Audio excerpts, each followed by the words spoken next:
So to determine if a graph is isomorphic to another graph, or rather to prove if we think they are isomorphic, we have to define what we call a graph isomorphism, which is a bijection from one vertex set to the other vertex set that preserves their adjacencies.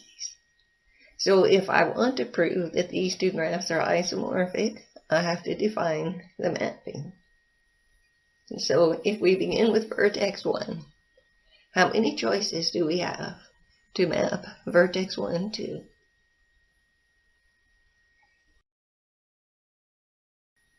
Notice that vertex 1 is of degree 1.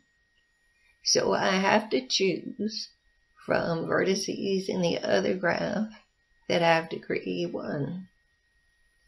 Notice that that means I can choose either A or C. So let's begin and choose A. So we'll say f of 1 equals A. Now we have to decide about 2. What is f of 2?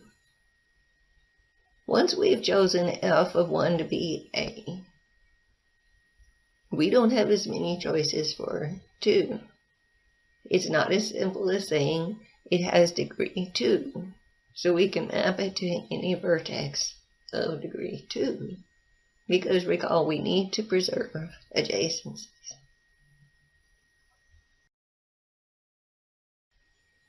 Since we need to preserve adjacencies, I claim that means f of 2 must be B, since 2 is a neighbor of 1 and B is a neighbor of A.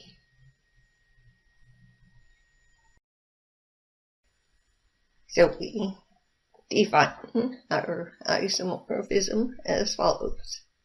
We have f of 1 equal A and f of 2 equal B. And of course then f of 3 must be E, f of 4 D, and f of 5 C. Now, that's not the only possible isomorphism from one graph to another. In this case, recall we first said that 1 could map to A or 1 could map to C. So if we make the other choice, then we can say f of 1 is equal to C. If f of 1 is equal to C, then it's clear that f of 2 now must map, or f of 2 must be equal to D, or 2 must map to D. Again, f of 3 is E, and f of 4 equal B, and f of 5 in this case is A. So we have the two different isomorphisms for this case. Notice that in both cases, f of 3 is equal to E. Now, why is it true that even though we had f of 1 equal to A, and we have f of 1 equal to C, why is it true that f of 3 must be equal to E? Is it more than just simply following the path?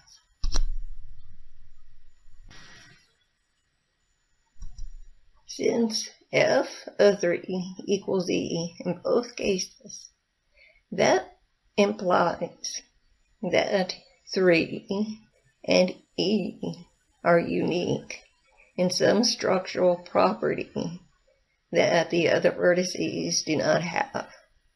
So what might be a property that vertex 3 and correspondingly vertex E, what property do they have? Notice that we can reach any other vertex from vertex 3 by a path of length 2 or less. That's also true of the vertex labeled E. We can reach any other vertex by a path of length 2 or less, and no other vertex has that property. So that's the reason that it must be that 3 and E are images of each other. We've discussed these two graphs at length before.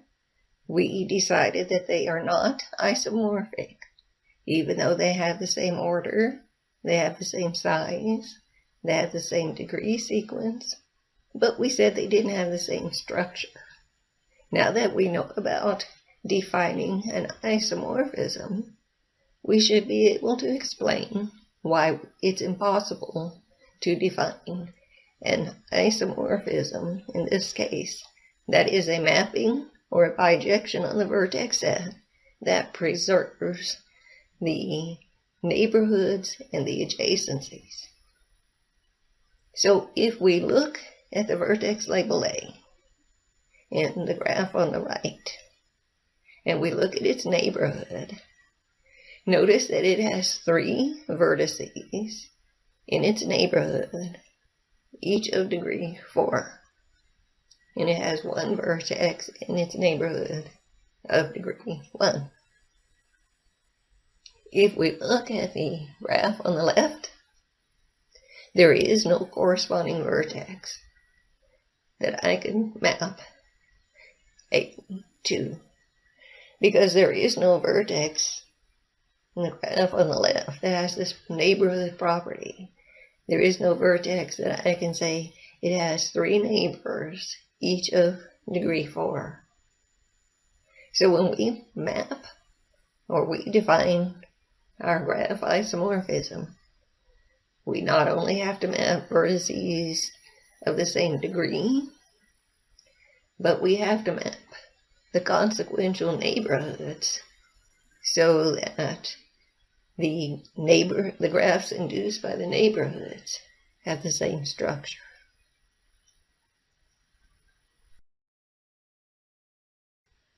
So here's another example.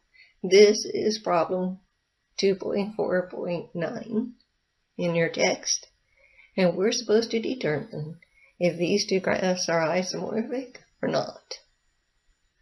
We can start with the obvious and see that they each have 5 vertices. They each have 7 edges. The graph on the right has a 5 cycle. Perhaps the graph on the left is not. But the graph on the left also has a 5 cycle. So it could be that these are the same graph and has just been redrawn. But then, notice that the graph on the right has a vertex of degree 4. And the graph on the left does not. So we can stop and say these two graphs are not isomorphic because they have a different degree sequence. So in this video, we've talked about what it means for two graphs to be isomorphic and how we would prove that two graphs are isomorphic. To prove that two graphs are isomorphic, we have to define a graph isomorphism, which is a bijection on the vertex sets that preserves their neighborhood structure. So not only do vertices have to map to the same degree, but the corresponding vertices should have the same structural neighborhoods. And since this is true for every single vertex in the graph, the isomorphism is a structure preserving mapping, and therefore if two graphs are isomorphic, then they essentially have the same structure.